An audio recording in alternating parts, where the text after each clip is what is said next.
Antes de iniciarmos, já se inscreva no canal, deixe seu like, comente e compartilhe nossos vídeos.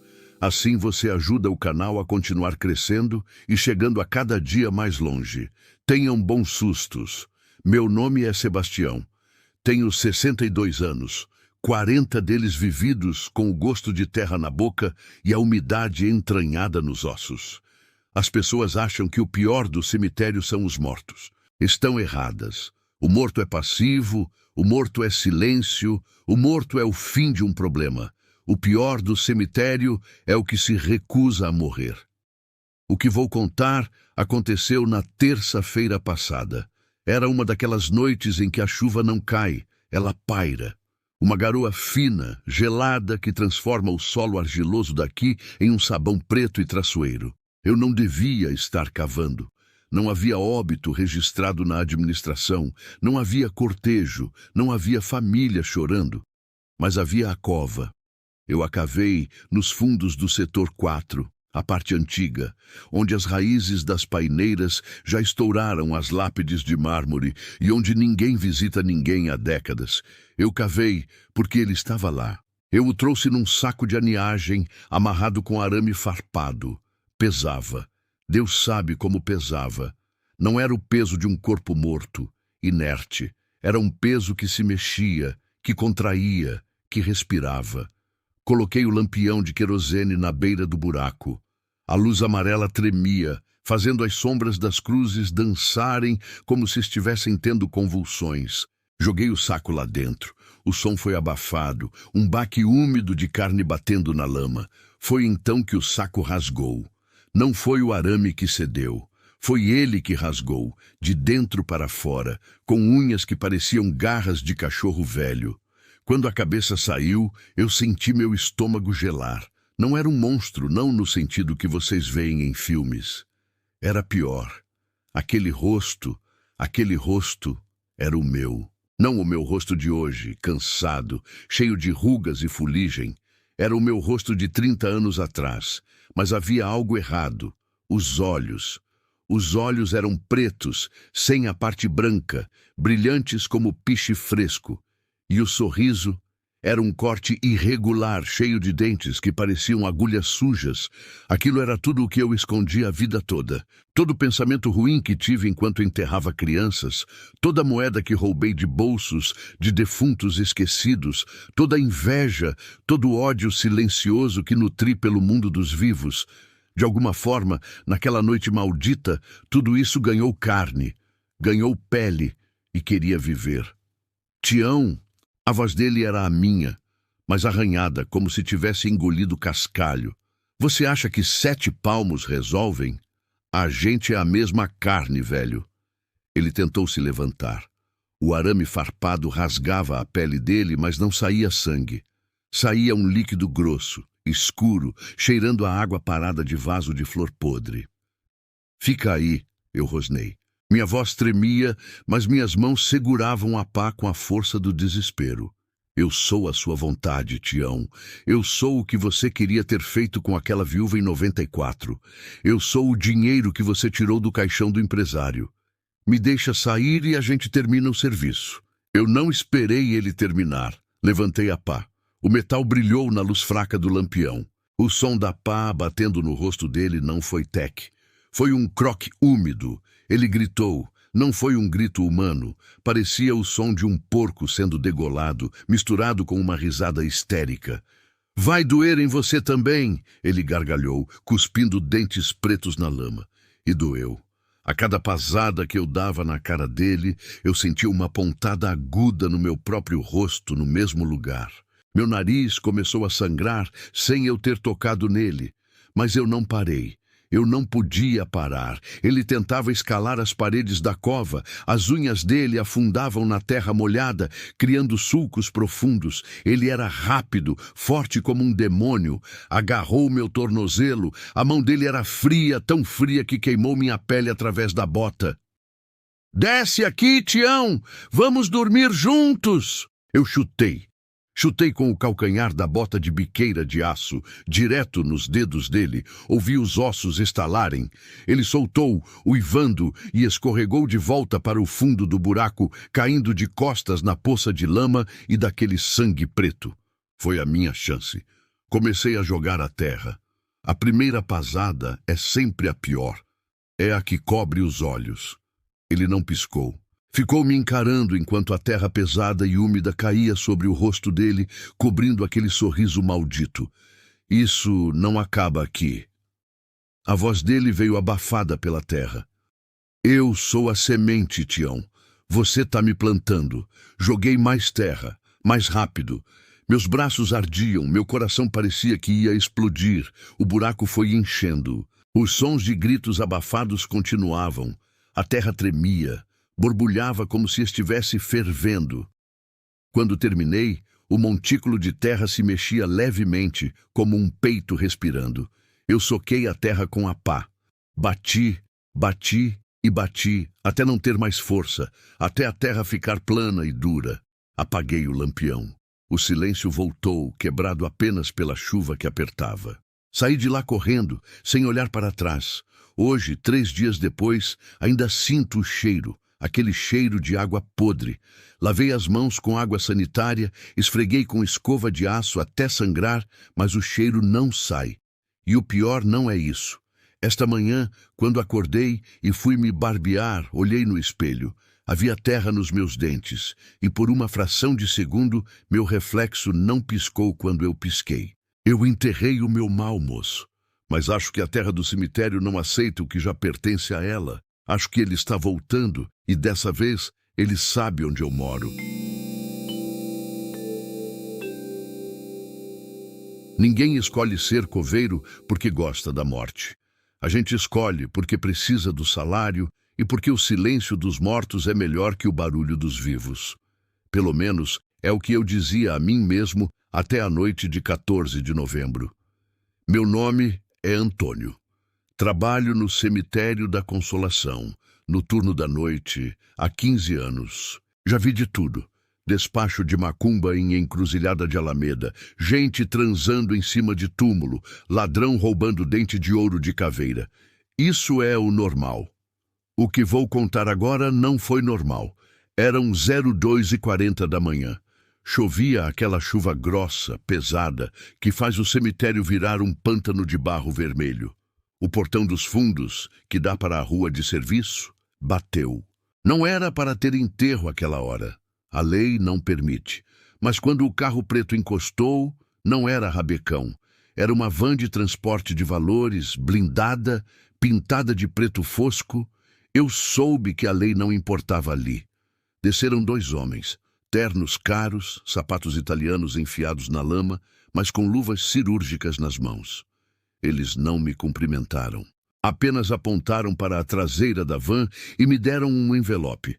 Cova Funda, setor 9. Ninguém precisa saber o nome. A voz do homem era seca, sem emoção. Dentro do envelope tinha o equivalente a 6 meses do meu salário. Fui pegar o caixão com a ajuda deles. Era pesado. Absurdamente pesado, e não era de madeira envernizada, era de zinco, soldado nas bordas, sem visor, sem alças bonitas. Apenas uma caixa de metal cinza, fria como gelo seco. Quando colocamos aquilo na beira da cova que eu tinha aberto à tarde, notei o primeiro detalhe que fez meu estômago revirar. A caixa de metal estava morna em alguns pontos, como se houvesse um motor ligado lá dentro.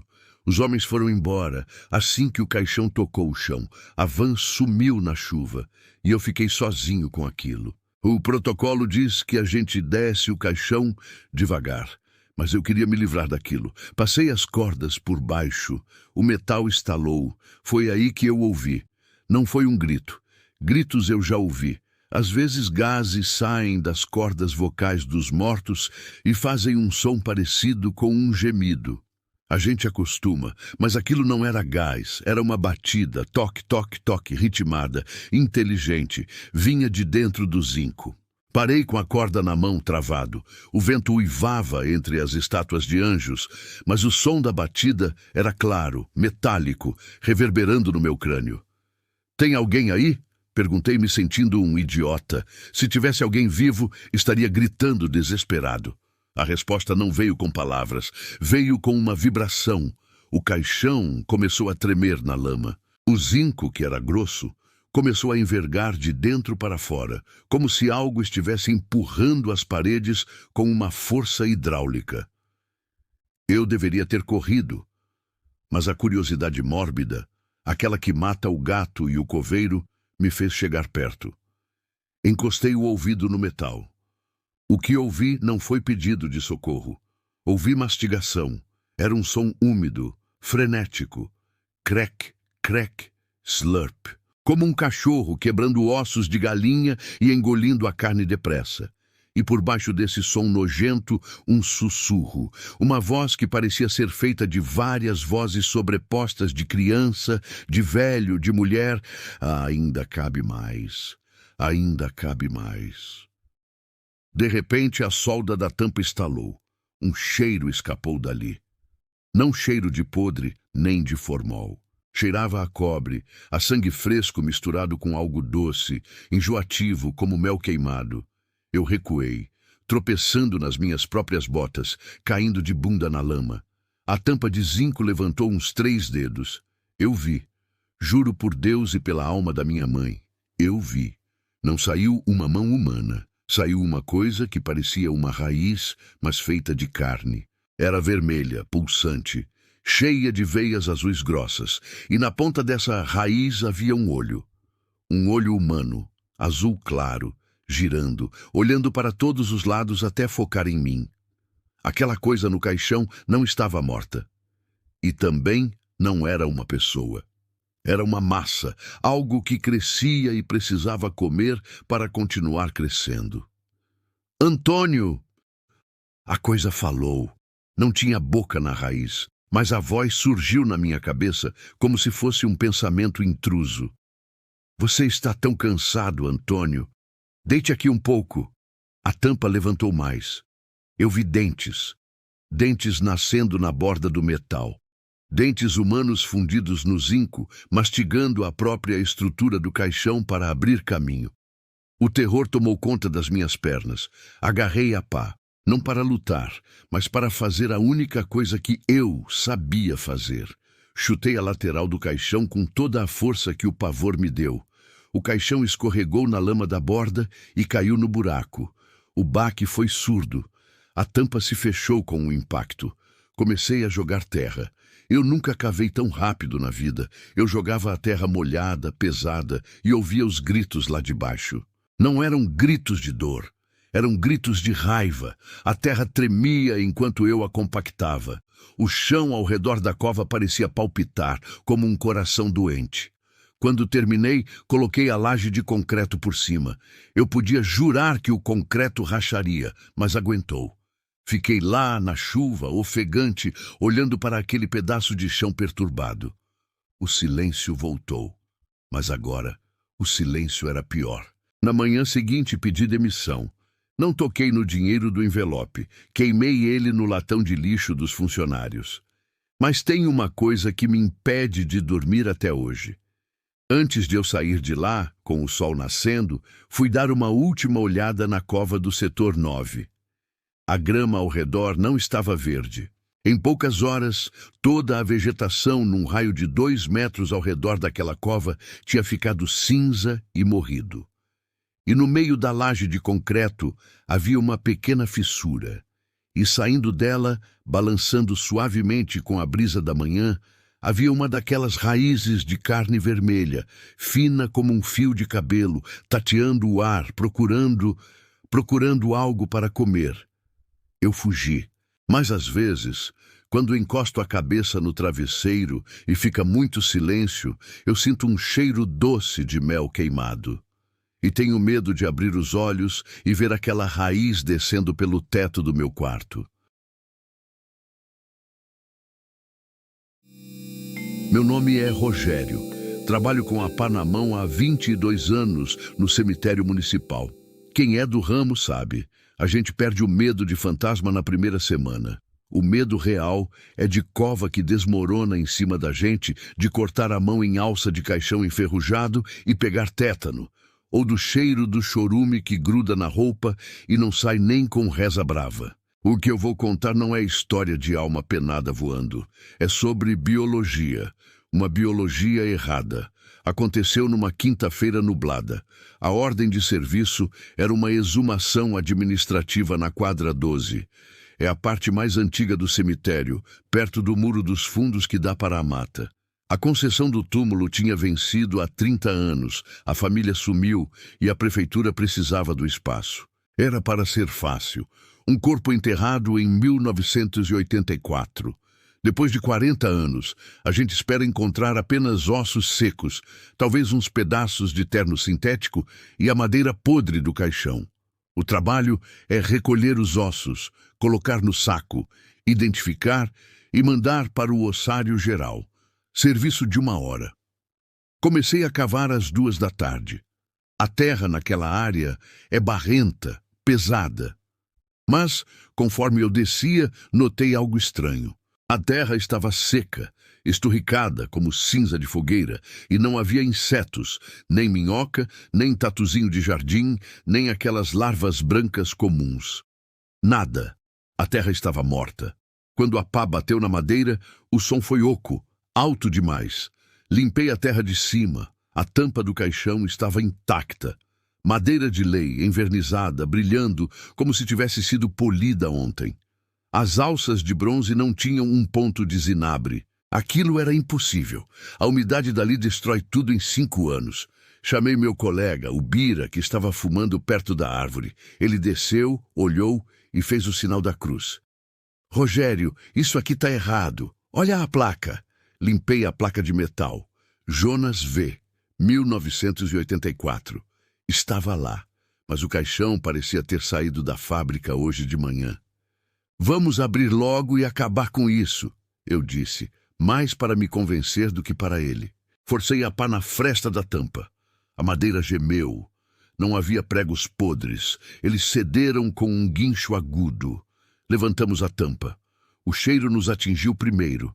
Não era cheiro de morte, era cheiro de flores. Jasmim forte, enjoativo, misturado com cheiro de terra molhada após tempestade. E então olhamos para dentro. O homem estava lá.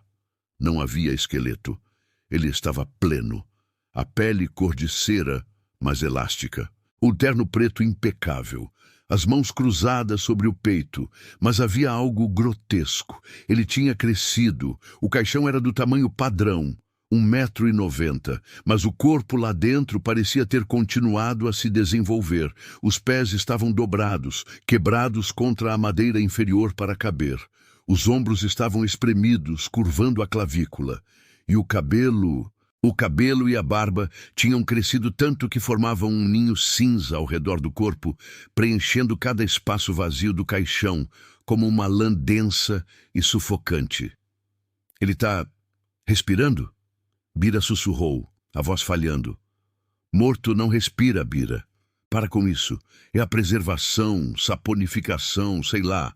Mas eu estava mentindo.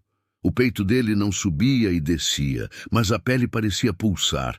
Havia veias grossas, verdes, latejando no pescoço dele. Eu precisava tocar. Precisava confirmar que aquilo era duro, frio, morto. Tirei a luva. Estiquei a mão e toquei no rosto dele. Estava morno, mais quente que a minha mão. Nesse momento, senti uma vibração no chão. Pensei que fosse um caminhão passando na rua, mas vinha de baixo. Olhei para as laterais da cova. Raízes finas, brancas como vermes, começaram a sair das paredes de terra. Elas não vinham das árvores de fora. Elas estavam vindo do caixão. O fundo do caixão não tinha madeira. As costas do homem estavam fundidas à terra. Ele não estava sendo decomposto pelo solo. Ele estava se alimentando dele. Rogério, o olho! Bira gritou e pulou para fora da cova. Olhei para o rosto do defunto. As pálpebras, que estavam fechadas, começaram a tremer. Não abriram de uma vez. Elas rasgaram. A pele estava tão esticada que se rompeu, revelando olhos que não tinham íris nem pupila. Eram esferas brancas, leitosas, que giravam freneticamente nas órbitas. A boca dele se abriu, um som escapou de lá. Não era voz, era o som de ar escapando de um fole velho, um chiado úmido. Então, as raízes brancas que saíam da terra agarraram minhas botas. Eram fortes. Senti elas apertando meus tornozelos, puxando para baixo, tentando me fundir àquele ecossistema doentio. Bati com a pá nas raízes. Elas sangraram. Sangue vermelho, vivo, quente espirrou na minha cara. O morto arqueou as costas, soltando um gemido que parecia vir de 10 pessoas gritando ao mesmo tempo, abafado, gutural. "Tira a gente daqui!" Eu berrei para o Bira. Ele me puxou pela mão. Eu chutei o rosto daquele ser para me soltar. O nariz dele afundou como massa de modelar podre e uma nuvem de esporos amarelos saiu das narinas dele. Saímos da cova rolando na grama. "Fecha! Fecha essa merda agora!" Eu gritei. Não recolhemos ossos, não fizemos o translado. Pegamos as pás e jogamos a terra de volta com uma fúria desesperada. Enquanto a terra caía sobre ele, eu ouvia arranhões na madeira. Ouvia batidas, e aquele cheiro de jasmim ficava cada vez mais forte, insuportável, dando ânsia de vômito. Enchemos o buraco até o nível do chão. Depois jogamos pedras, entulho, qualquer coisa pesada que encontramos por perto. Fomos para a administração e dissemos que a cova estava vazia, que houve um erro no registro. Ninguém foi conferir. Isso foi há 6 meses. Eu continuo trabalhando lá. Preciso do dinheiro, mas nunca mais pisei na quadra 12. Só que tem um problema. O Bira começou a ficar doente semana passada. Disse que estava com uma alergia na pele. Ontem fui visitar ele. Ele estava deitado na cama, no escuro. O quarto cheirava a jasmim. Quando acendi a luz, vi as pernas dele. As veias estavam grossas, verdes, pulsando.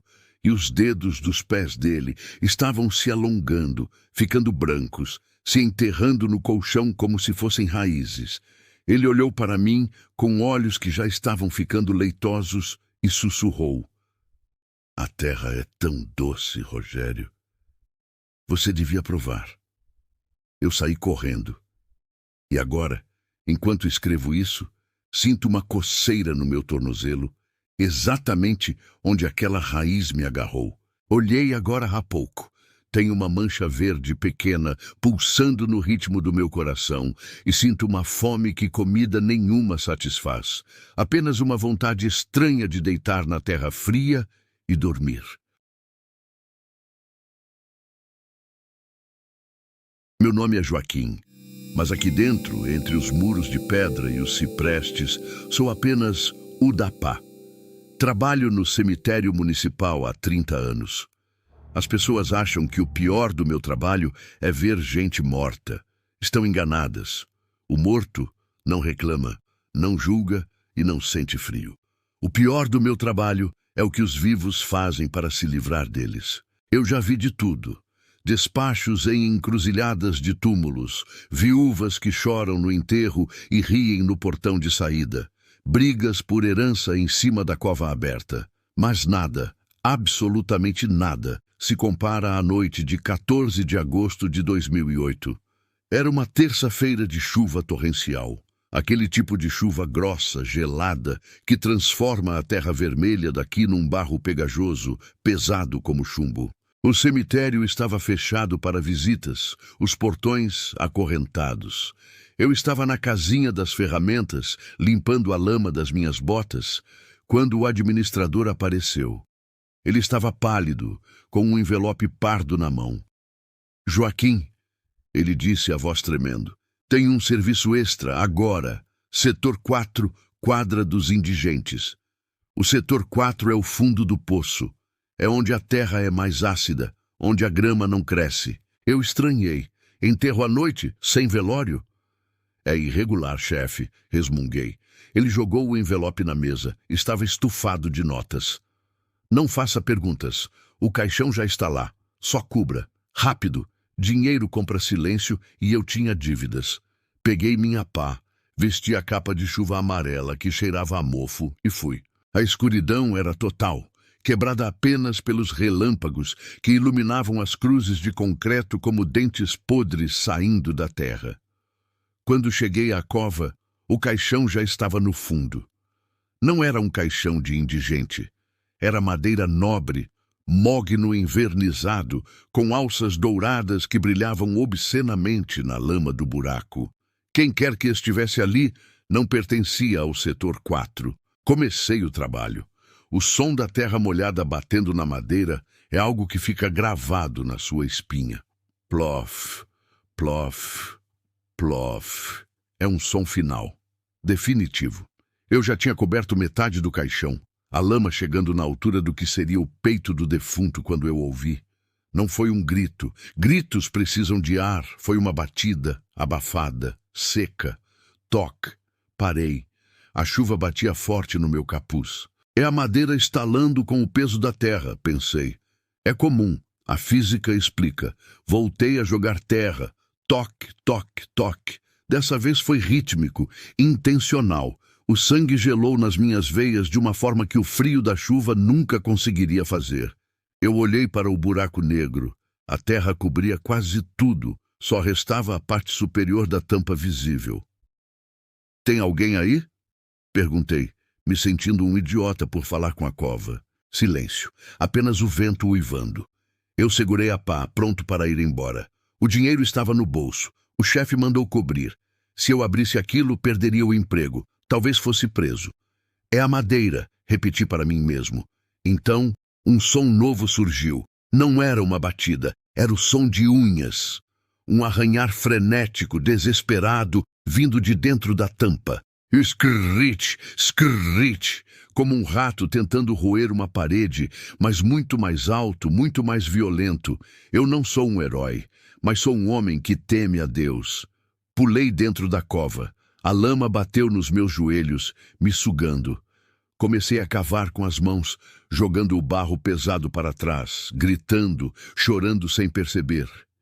Minhas unhas se quebraram, meus dedos sangravam, misturando meu sangue com a lama imunda. O arranhar lá dentro aumentava. Era o som de puro pânico animal. Limpei a tampa. O mogno estava liso e frio. Procurei as travas. Eram de metal maciço, parafusadas. Eu não tinha chave de fenda. "Aguenta!" eu gritei. "Eu vou te tirar daí!" Bati com a pá na lateral para quebrar a trava. A madeira rachou. O som lá dentro parou. Silêncio absoluto. "Ei!" chamei. Nada. Com um esforço sobre-humano, enfiei a ponta da pá na fresta que abri e fiz uma alavanca. A madeira estalou, gemeu e cedeu. A tampa se levantou. O cheiro que subiu não era de podridão. Era cheiro de formol, lírios e suor. Suor ácido de medo. Apontei minha lanterna. Lá dentro estava uma mulher jovem, vestida de noiva. Ela estava morta. Mas não estava como os mortos costumam ficar, relaxados, com a paz do fim. Seus olhos estavam escancarados, as pupilas dilatadas, a ponto de quase não se ver a cor da íris. Sua boca estava aberta num ó de horror silencioso, a mandíbula travada. Mas o que me faz acordar gritando no meio da noite até hoje foram as mãos dela. As luvas de seda branca estavam rasgadas nas pontas. As unhas tinham sido arrancadas, viradas para trás, deixando a carne viva exposta e cheia de fiapos de madeira do lado de dentro da tampa. A parte interna do caixão, logo acima do rosto dela, estava toda arranhada. Sulcos profundos na madeira envernizada, e havia sangue fresco nas ranhuras. Ela tinha morrido, mas não tinha sido antes do enterro. Tinha sido agora, de parada cardíaca, de pavor, de falta de ar, enquanto eu jogava terra sobre a cabeça dela. Eu caí sentado na lama, ao lado do caixão aberto, tremendo incontrolavelmente. Foi quando vi o detalhe final. No pescoço dela, um colar de diamantes pesadíssimo, e nas mãos, segurando um terço, um pedaço de papel amassado que deve ter caído do bolso de quem a colocou ali. Li o papel à luz da lanterna trêmula. Era um atestado de óbito, assinado por um médico famoso da cidade. Causa mortis, aneurisma, datado de ontem. Mas o corpo estava quente. Eu entendi tudo ali, no fundo daquele buraco. Não foi um erro médico. Foi uma herança. Foi pressa. Alguém pagou para que ela morresse rápido, e ela acordou no momento errado. Eu fechei o caixão. Sim, você leu certo. Deus que me perdoe. Eu fechei o caixão. Se eu chamasse a polícia, o atestado diria que ela estava morta há 24 horas. Quem acreditaria no coveiro bêbado e endividado? Eu seria acusado de violar a sepultura, de roubar o colar. O médico, a família rica, o administrador, todos estariam contra mim. Terminei de cobrir a cova. Alisei a terra. Coloquei as flores murchas por cima. Saí do cemitério, queimei o dinheiro e nunca mais consegui lavar minhas mãos de verdade. Não importa o quanto eu esfregue, ainda sinto a vibração daquelas batidas na ponta dos meus dedos. Às vezes, quando estou trabalhando no setor 4 e o silêncio é grande, eu paro e encosto o ouvido na terra. Não para ouvir os mortos, mas para ter certeza de que eles continuam calados. Porque o silêncio é a única coisa que separa a minha sanidade da loucura. E naquela noite, o silêncio mentiu para mim. Meu nome é Não Importa. O que importa é que minhas mãos têm calos de segurar o cabo de peroba da enxada e minhas narinas já não sentem o cheiro de café, só o cheiro adocicado e enjoativo que brota do chão depois da chuva. Sou coveiro há mais tempo do que a maioria dos mortos que enterrei viveu. Existe uma regra não escrita entre nós, profissionais da pá. Nunca olhe para dentro de um túmulo antigo que cedeu sozinho. Se a terra afundou, jogue mais terra por cima, compacte e vá embora. Não pergunte o porquê. Mas em novembro de 2015, eu quebrei essa regra. E eu pagaria com a minha alma para poder esquecer o que vi. Era o setor 9. A parte mais antiga do cemitério, encostada no muro do fundo que dá para a mata fechada. Ninguém é enterrado lá há uns 40 anos. É um lugar de anjos de pedra sem cabeça e fotos de porcelana desbotadas pelo sol. Eu estava fazendo a ronda noturna, verificando se moleques não tinham pulado o muro para usar drogas ou roubar dentes de ouro. A lua estava cheia, iluminando o chão com aquela luz prateada que deixa tudo com cara de osso. Foi quando eu vi. O túmulo da família Alencar, um mausoléu de mármore preto imponente, tinha rachado. Não era uma rachadura normal de raiz de árvore. O piso de mármore na frente da portinha de ferro tinha cedido, abrindo um buraco irregular, como uma boca negra no chão. Eu deveria ter dado meia volta. Mas o buraco era grande. Se alguém caísse ali, quebraria a perna e me processaria. Peguei minha lanterna tática e me aproximei.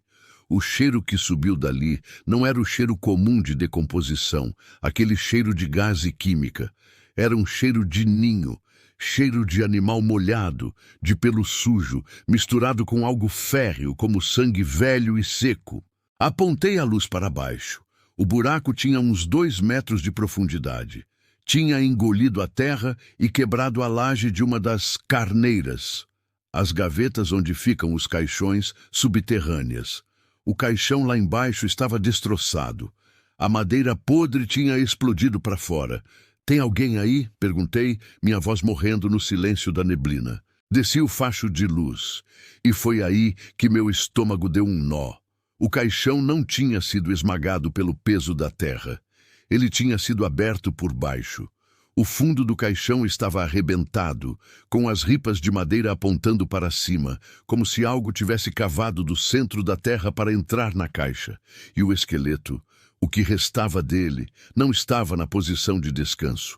Os ossos estavam espalhados, mas não aleatoriamente, estavam roídos. O fêmur estava partido ao meio, o tutano sugado. O crânio estava limpo, polido, virado para cima, como uma taça. Mas o pior não eram os ossos. Era o túnel, Logo abaixo de onde ficava o caixão, havia um buraco perfeitamente redondo na terra argilosa. Um túnel de talvez 60 centímetros de diâmetro, liso, untuoso, que descia para a escuridão absoluta. Não era obra de tatu nem de toupeira. As marcas nas paredes do túnel não eram de garras pequenas. Eram marcas longas, sulcos de dedos. Dedos que pareciam humanos, mas fortes demais para serem de gente. Eu fiquei paralisado, tentando entender a geometria daquele horror. O túnel conectava aquele túmulo a outro, 3 metros ao lado, e a outro mais à frente. O subsolo daquele cemitério não era terra sólida, era um formigueiro, um labirinto. De repente, o som começou. Lá do fundo daquele buraco, vindo de centenas de metros abaixo, ouvi um som de arrasto. Slap, slap, slap. Pele molhada batendo na terra batida, e uma respiração chiada, asmática, úmida. A coisa estava subindo. Apontei a lanterna tremendo. O facho de luz penetrou o túnel escuro. Por um segundo que durou uma eternidade, eu vi. Não era um monstro, não era um fantasma, era algo vagamente humanoide, pele muito pálida, quase translúcida de quem nunca viu o sol. Era magro, esquelético, todo dobrado sobre si mesmo para caber no túnel. Não tinha olhos, apenas cavidades de pele lisa onde deveriam estar as órbitas, mas ele tinha boca. Uma boca enorme, cheia de dentes afiados e irregulares, sujos de terra e cálcio. Ele parou quando a luz bateu nele. Ele sentiu a luz ou o calor dela. Ele levantou a cabeça cega na minha direção e a boca se abriu num sorriso medonho. Ele sibilou, um som que parecia dizer, desça. Eu não gritei. O pavor roubou minha voz. Eu recuei, tropeçando nas lajes, derrubando a lanterna dentro do buraco. A luz girou lá embaixo, iluminando a criatura que agora começava a se içar para dentro do caixão destroçado, seus braços longos e pálidos agarrando a madeira podre. Corri. Corri como nunca corri na vida, largando a enxada, largando a dignidade, largando a lógica. Corri até chegar na guarita, tranquei a porta, empurrei o armário de arquivos na frente e fiquei lá, com uma faca de cozinha na mão, até o sol nascer. No dia seguinte, pedi demissão? Não. Eu tenho 3 filhos. A necessidade é a mãe da coragem. Ou da estupidez. Voltei lá de manhã com o sol alto, acompanhado de 2 pedreiros. Disse que o chão tinha cedido e precisávamos concretar urgente. Não olhei para dentro. Jogamos 3 caminhões de concreto naquele buraco. Fechamos tudo, selamos o mal com cimento e pedra. Mas eu sei a verdade agora. Quando você visita um cemitério e vê que o chão de uma cova afundou, você pensa, a terra assentou, a chuva compactou o solo, o caixão cedeu. Eu sei que não é a terra descendo. É que lá embaixo, bem fundo, tem espaços vazios, túneis, e eles estão sempre com fome, puxando a terra, e o que está nela, para baixo. Hoje, trabalho apenas no setor 1, perto do portão, onde o sol bate forte e o chão é duro. Mas às vezes, em dias de chuva, quando coloco o ouvido no chão para descansar, eu ainda ouço slap, slap, slap. Eles estão cavando novos túneis e estão cada vez mais perto da superfície.